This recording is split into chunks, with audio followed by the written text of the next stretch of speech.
Yo asafo aseda kese nka awurade megidi se woni ufie nyina mote ase na December yi ana bro nyanya mudi weni abre mudi ni dipa na mo kire kire odo nsoso e de kire kire mo ho last week no me ne wudi nkomo e na me ka kire we say uhu obi a wonnim na ye ne papa saa pepepe because de wo bedua no wo betwa Abraham ehu nkrofo oba fom aho brase kwan so ebe ye nkrofo yi papa say na omo ye angels omo na omo de dia na ehia omo ye ba no e de kosra omo e wo mo fie wo betimi ahwere wo breakthrough wo betimi ahwere wo mpai bo bi anu muaye nipa bi a wo po na na wo peten no eto twene ye eno asem ene ne ye ka no last week na me catch that me video no cham say papa me hu video no social media and it was so gracious enti no me ye na me de ye mfato ho a me de kire wo enti no me gidi say calm asem a ye ka no wo gi atum na wo ti ase wo hwe Hebrews 13 verse 1 to 2 o say mumma odo anua onuado entina tena wo ye ntam na mumma ye wure mfi say ye be ye ahoho enso so papa obi ba ote wo nchen ono no be no aduane aye adwuma ni nyinara na o ma didi ewie ansa wama no oba weduru ni mfie so obi ba ete wo nchen no sebe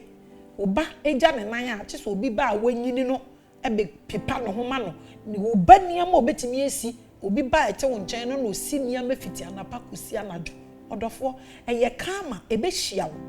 wo ba no fo se wo ye ne papa ohun ni amesi hu hweye na obekọ akwaware ne ebe soa na package ni de na ba because ne nkwan obeye na ti se adura de kosa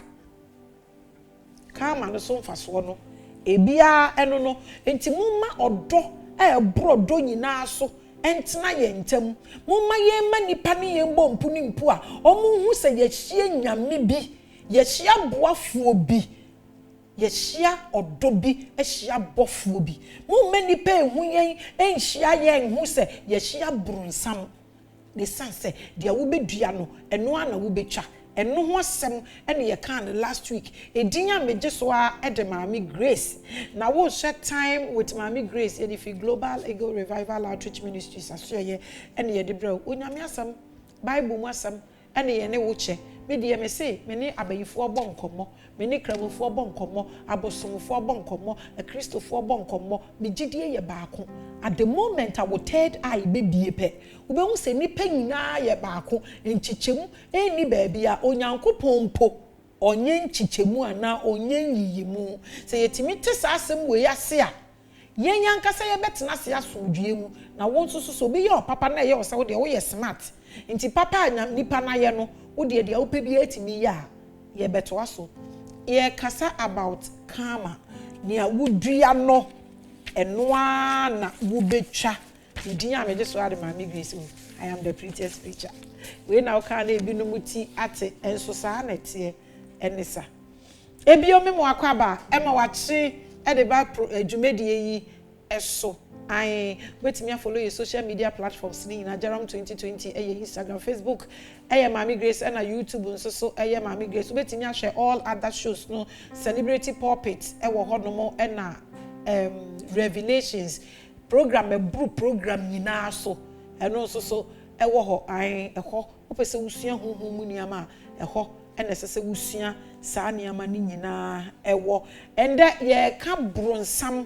a wuhia no bronsam a wuhia no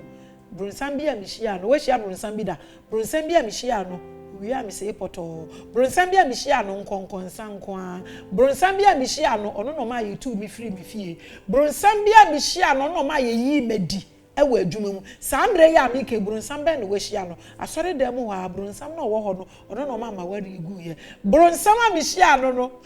kira de wo Sunday school ono anoje mi kro free mi say bronsam bia mihia no bronsam be no wahia no we are talking about karma last week ni ye kasa ye ewo ni papa boafo a wo betumi ehia no udua papa a wo betwa ene ye ka bone a udua wo betwa na ye anchor scripture no eye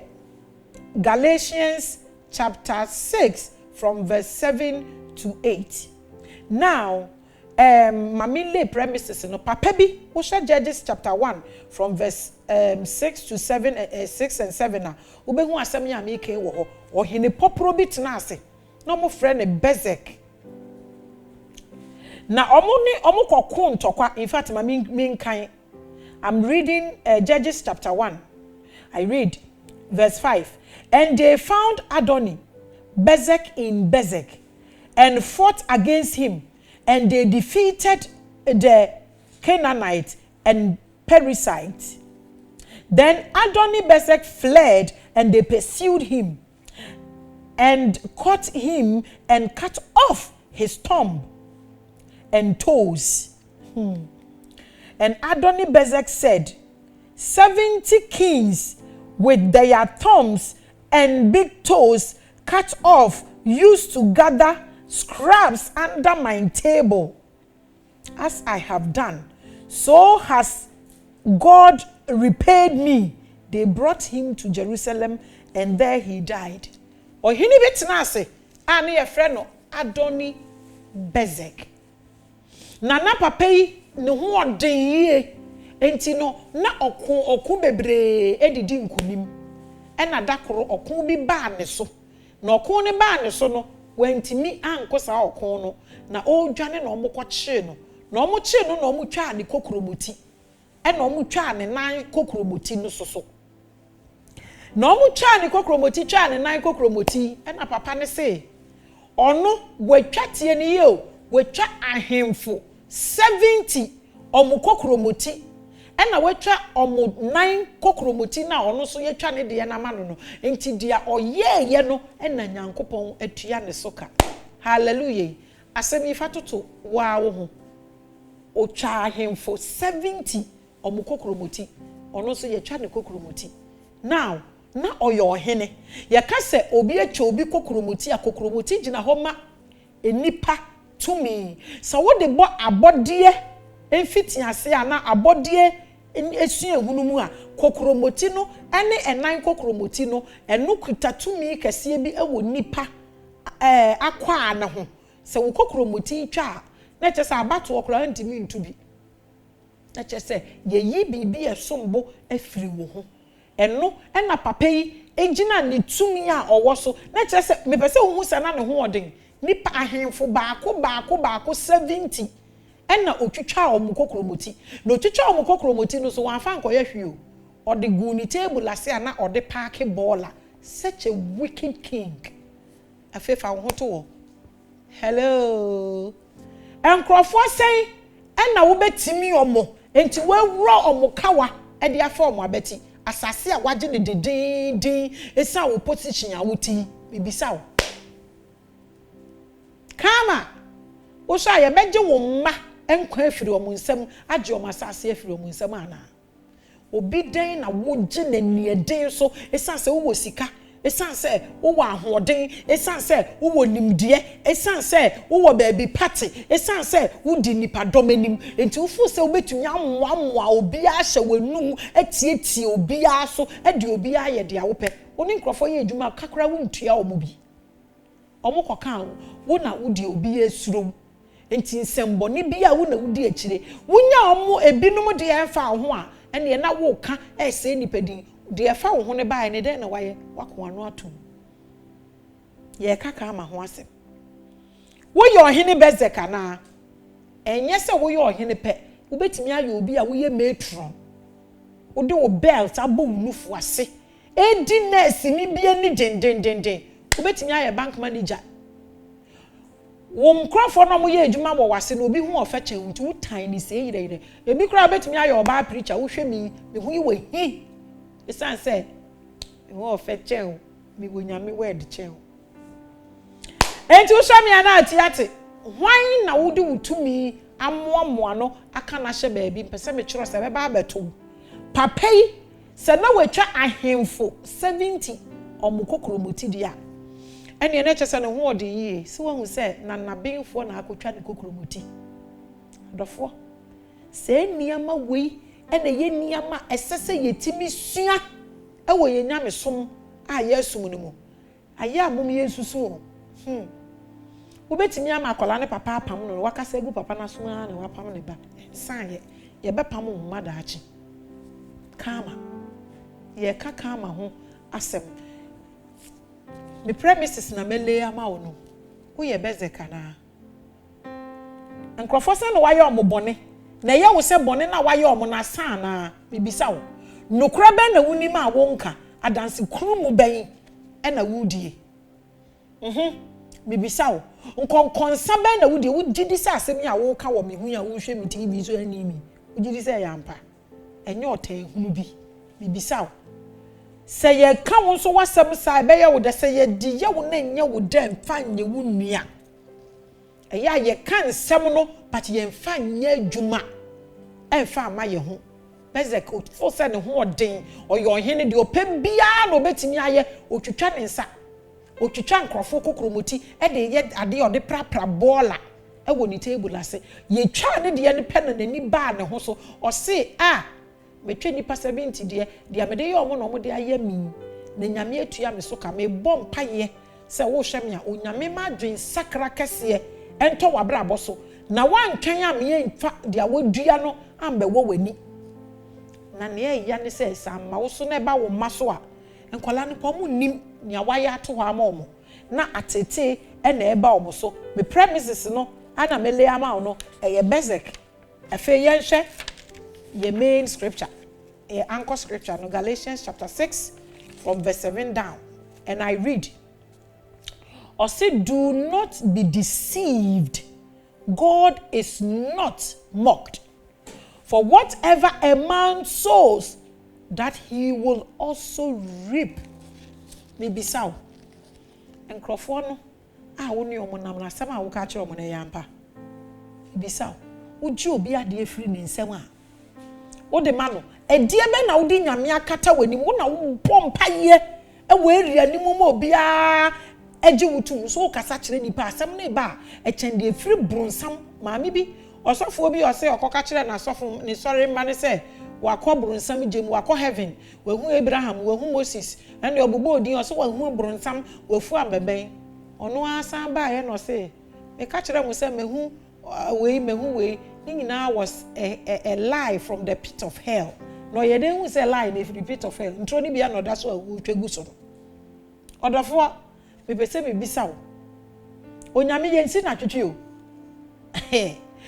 papa bi frɛ me ɔse ya wo ya ade pa nsɛm ne de wo kapa na emom no wig na ya na wahye no and I was like wow any asɛm ne tie na kwa why me ntimi end that this is me I always want to look good and my brother bono so enya me nko am dia eye nkrofo bebre dia nti say wig na eye o problem a o de enya problem you can excuse yourself na wonim nyame nsi obi a na wonye papa ensi obi a na ye nyame ehumobro ene na dum bi o ene ye nyina ye da ya sori ye nyina so ye nya aduane adi eye mom ye susun tan nipa na wotan akama kofo betan wo ma school kura teacher betan wo ba no obebro no e de ama hallelujah. Now I read o se de wodua no eno a na wotwa na nyankopon ye ndada ne nsi na twetwe susu fa bible kata wanim na bompa ye de me ba bia me de neka o hwe TV ni wieye o se ma wo kan wo preach ni mu se eye mbo ankrofo o mo ben ye na me ka ten se ma boa wo bebire na se me de wo kakakra ma me da me nda obi a de ka wo wi ase pa ko bi se kufu ado o de ka tu enyem na me ka ya o mo kan wo news nti ya metie de oni pa wo bedua no eno ana betwa. Now I read verse 8 for he who sow to his flesh will of the flesh reap corruption. This is serious. Wanka se wudua wo honamani a wo betwa honamani keke wo so wo betwa proye fa che wo hihye niama na wo de kwa aka nokore adwen be na ye etaye chiri politicians that omo ye structured in this angle. Hey, election baba omo nyina tetwi hwe niama omo be che omo ye election ni yare omo nyina adane abrofo ekwa de kro mo refi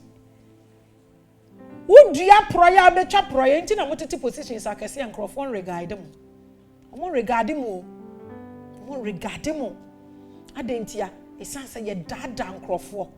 ade ebe mo nipa dasani nipa bete wase nipa bebu ebi ni abotire mum ebi ni abotire o kan asem kire omkro mo nya abotire na emom no se wo hye obi bo na edi 20 years kra bo modern ase obi di so uji obi ade asore dem ho ana mo osofo akọji obi loan na untua osofo akọji obi ade a untua wonni bia wonni nipa ne nkasa embo wani nguso na ehunehune nipa no hallelujah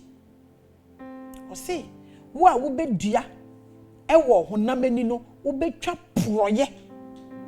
But he who sows to the Spirit will of the Spirit reap everlasting life. Enyanewa a atiegu yesu nyina bebrebe eye kama. Uma obi sun ye wo nkrofo bi wo ho mo betena ofie po na wo so mu ntu ana adane asem. O meje wo ka de akwaha ba wafa.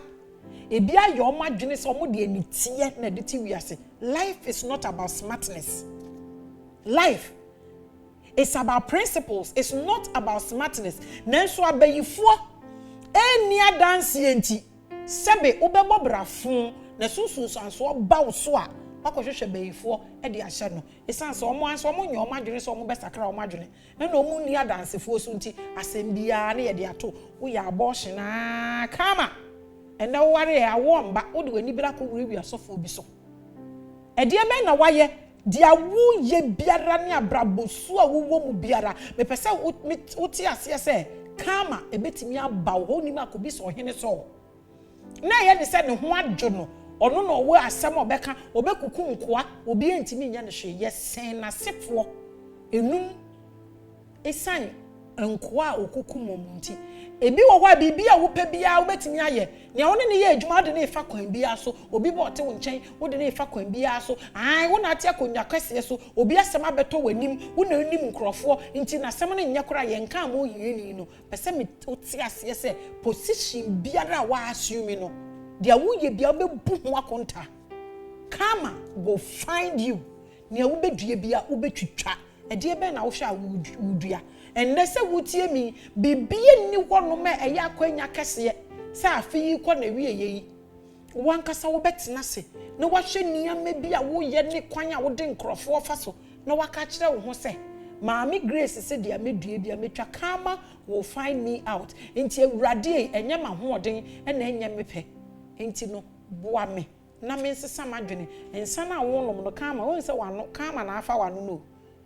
wano na ayete se ko porta ya soja wo ma aye ko ensa kama wo weed na wo nom no weni ayete se dia ya bo wuja wo yekusie kama o wabra bo nyinara ebeye basa uji obi sika na wentua uto obi ade a wentua esansa wo na wo ahoden wo anu nti wo hu ne wabra bo aye ebakora wonye bi nhye wachi krofo na wo cause om tears cause om pains e wo ma ware mu om sesa om medi om echi di koye no eno na eba no wonye bi kora esansa wa mekom ade obi ba ade eben e na wudua hwan na wudi nani wo area ni mu hwan na wudi nani e wo adwuma mu hwan hwe ni ya obi bedi wo ma eni wanya de na woje unyina na moton ade wo market wo obi hu ama yaje na pata ama obi odofo enche wode ne de bia na nya amaji o na eja na betom adwen sakra ewo ho ema nipa dasani bia mempai body se onyankopon emwa wo na won sakra wadwene afa wunya power mumye read bibi kakra bi wo 2 Samuel chapter 12 verse 9 wunya tumi a wunya konwa kese bi so kotena unya nkrofo bebre edi wachi a ade enye wom ni se obe mislead om mo hu sabrabo en nafom me se TV de me ma me ba bi enye bi o enso kekese ko twi ko obreman unya yi wuti akrofo na abedi kan yahia na wo yanso na ye se ye yi a aha no mo tete soro na bibie ni om mu no ma ye omadwe so mbedi wa mo ahwefom enu nti na me ye bre kama will find you out. Now I read, why have you despised the commandment of the Lord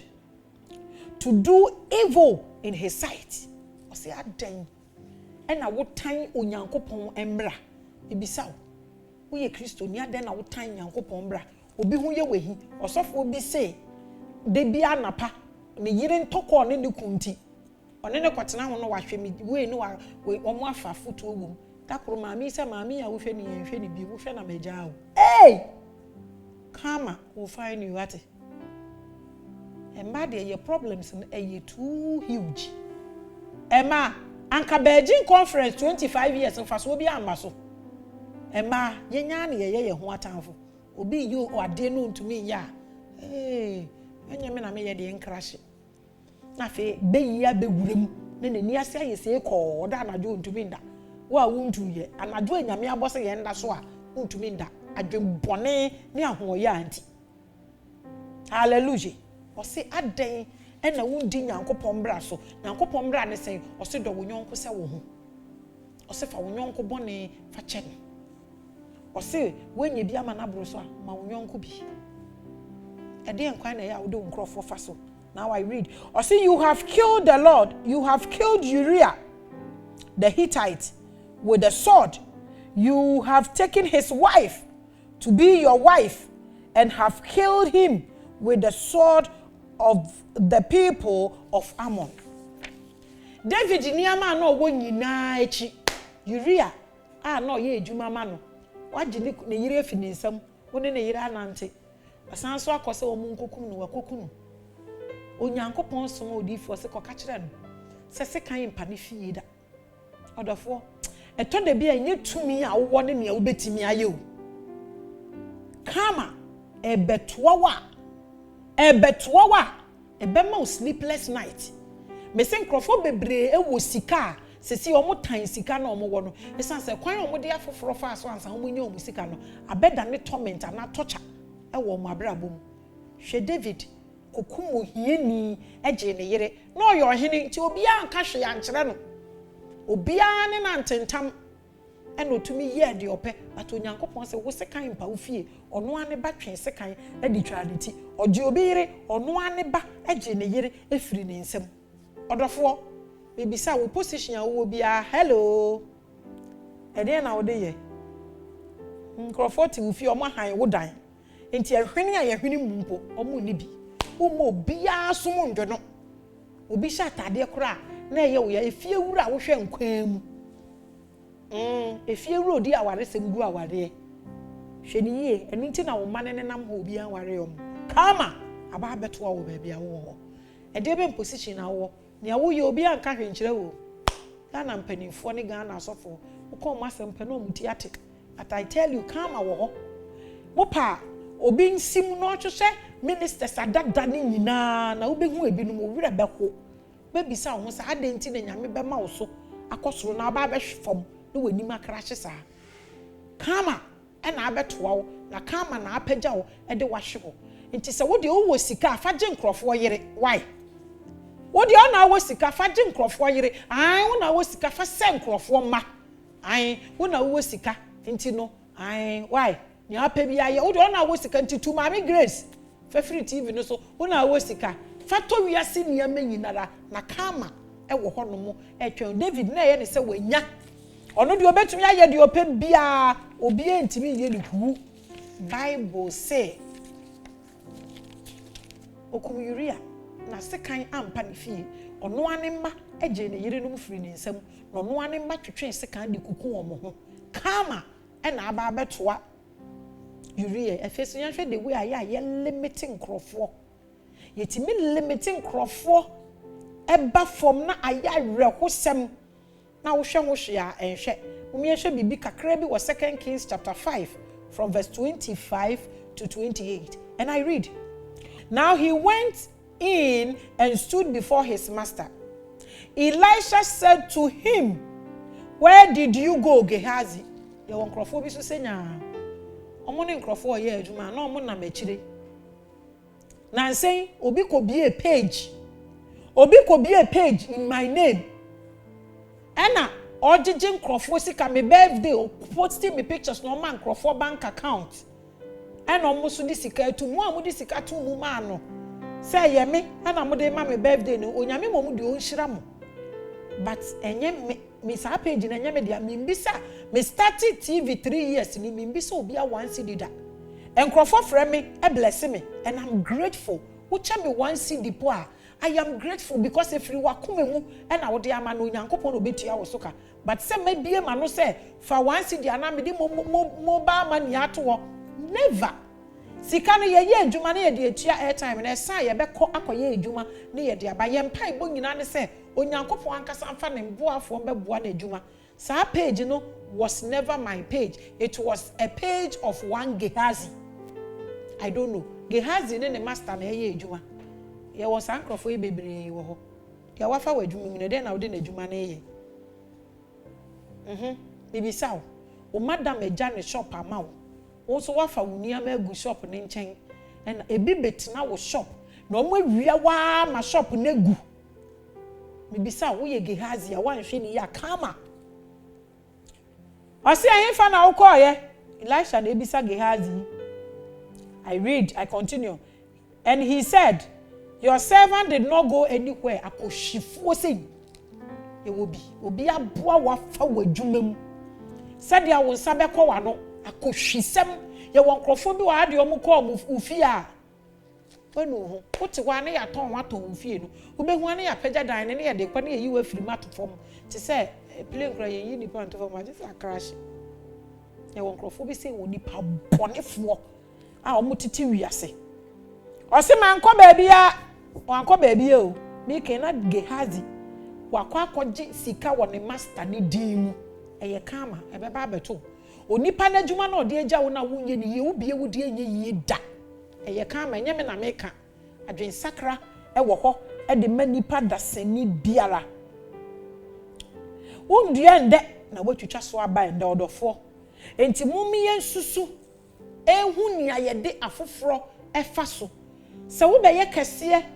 na nipa ketewa bi ba wase ahwani ye. Me say abrabo na ye bo no Onyankopon ma enipa eba obia akwan mu bibi nti.